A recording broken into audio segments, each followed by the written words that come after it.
I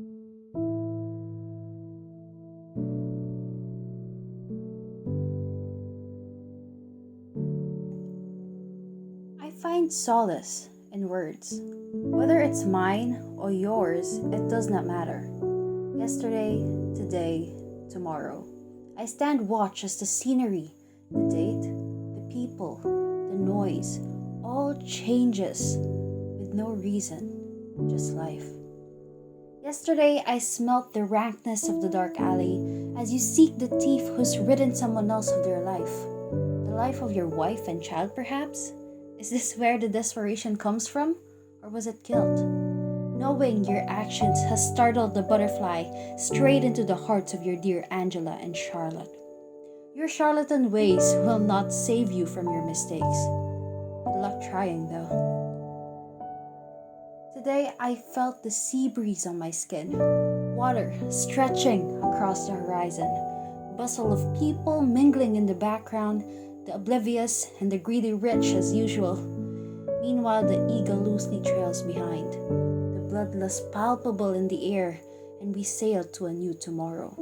A hope of life carried along the waves of the water below. A hope of life to liberation for both you and me.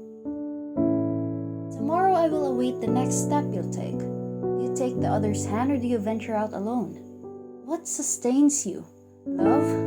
Grief? Guilt? Desperation? Revenge? Does it matter? Funny how I'm able to be at different places at once. I wonder what adventure we come to next. All this time, I await the next chapter, the next saga, the next update. Whatever genre you write, I will read them word for word, maybe even multiple times. Probably the second time around, I now notice the clever foreshadowings you sprinkled. Probably the third time around, I finally understand your intentions. I can see through you and see myself. Sometimes we seek paradise, sometimes we seek hell, but most of the time we find a home. I spent most of my time reading the words of others. The next words are now my own. These stories untold are now written in paper.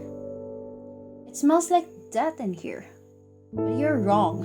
It seems you misunderstood death. Death never lurks a certain land. It is everywhere. It never hides. You must never fear death. In fact, man is crueler than death.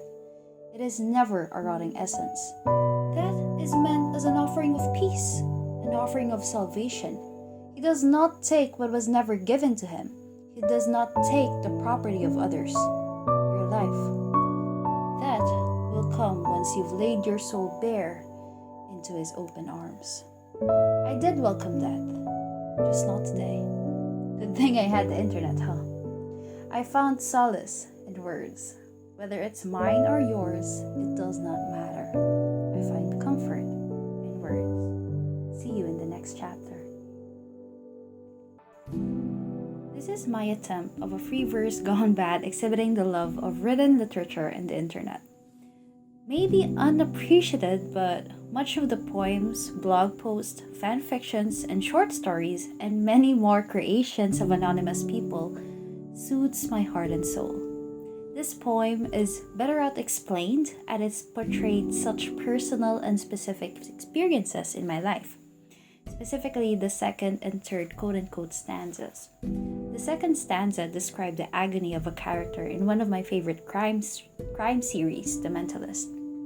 I have recently rewatched the series and have read multiple works of fan fiction with this show. While the premise is fictional, the emotions and grief are very real. I personally recommend the series to anyone who is interested. The third stanza loosely recalls the recent chapters of a manga I have read titled Spy X Family. It portrays my wishes for the female lead to liberate herself from the life shackling her. All of these emotions are dedicated to the fanfictions I have read about this anime. All of these works of art I am able to access due to the internet. The piece of technology that is important to me are the online reading platforms.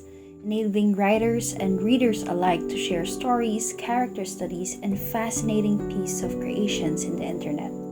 Some example would include Archive of Our Own, Wattpad, fanfiction.net, Tumblr, and more. If one person wanted a short story portraying their character in another timeline or universe, fear not, as one writer shall heed your call. The basis of this very community stems from the mutual love for a craft, be it a movie, book, series, musicals, and others. These stories have aided my mental health greatly in these times, and I know it will continue to do so in the future. A disclaimer though, I assure anyone who reads my work, this is not a call for help. In the last stanza, I wanted to lay tribute to my past work, where emotions were high and words were my only friend. This snippet was written back in junior high school. It just seemed fitting to end my current work with the one from the past. So thank you for listening.